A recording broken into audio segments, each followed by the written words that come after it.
Pleasant greetings to all of you. Jesus says, "Where your treasure is, there also will your heart be." Blessed are those servants whom the Master finds vigilant on his arrival. So let us talk about our heart's treasure and being faithful in spite of difficulties. We will be guided by two treasure hunters, as it were, to rediscover our heart's treasure. The first treasure hunter is a Hollywood filmmaker who abandoned Hollywood to become a missionary of Christ. He is Jerry Straub. Here he brings us to Uganda to share with us the story of Sam, Esther, and Jane.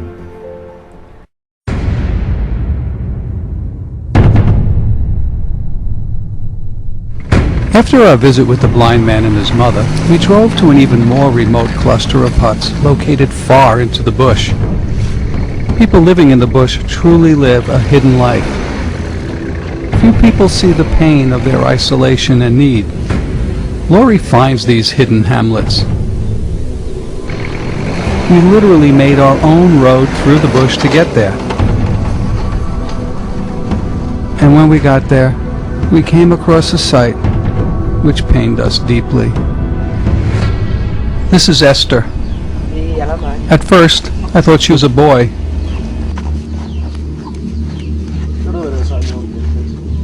And this is her older brother, Sam.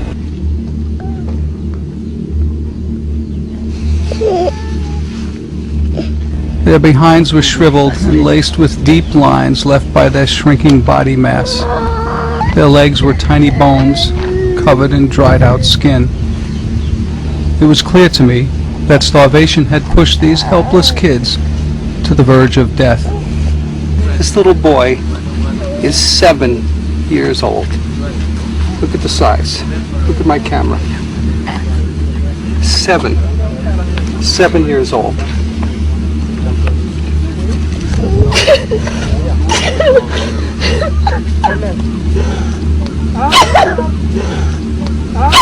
What are we gonna do?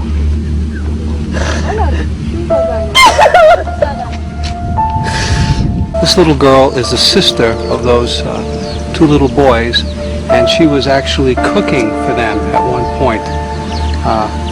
Can you imagine? It was Sam and Esther's older sister, Jane, a very small 8-year-old. She had walked miles to fetch water in order to bathe her brother and sister.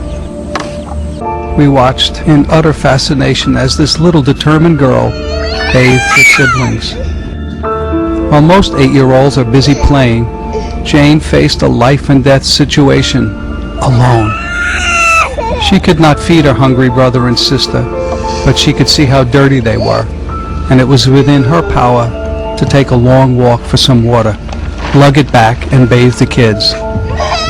Little Jane, a hungry child herself, assumed the awesome duties of a parent. After the little girl bathed the kids, Lori handed her a number of little packages of peanut butter crackers. But what was amazing to me is the little girl opened the package, and you know she's hungry. But the first thing she did was gave it to the kids, and I was really actually quite surprised how they just devoured those cookies. I wasn't sure what they could do or couldn't do. And then after she had given them each a cracker, she took one for herself. It's like the gospel right there, putting others first. Jesus said, "Who then is the faithful and prudent steward, whom the master will put in charge of his servants, to distribute the food allowance at the proper time? Blessed is that servant, whom his master on arrival finds doing so." The faithfulness of little Jane, despite her own hunger and thirst, despite the pain of being left alone with her young siblings, and yes, despite her age, has touched so many lives, the very first time their story was shown in public. Her faithfulness in anonymity had brought miracles upon miracles to her life and to the lives of Sam and Esther, and in the lives of many other children.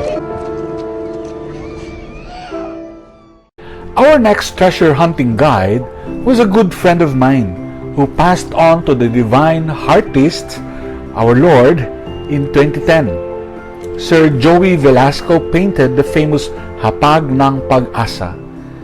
Joey was one person who searched for and found his heart's treasure despite his illness and pains. And the moment he found it, he shared it for all the world to see through his palette, paintbrush, and paintings.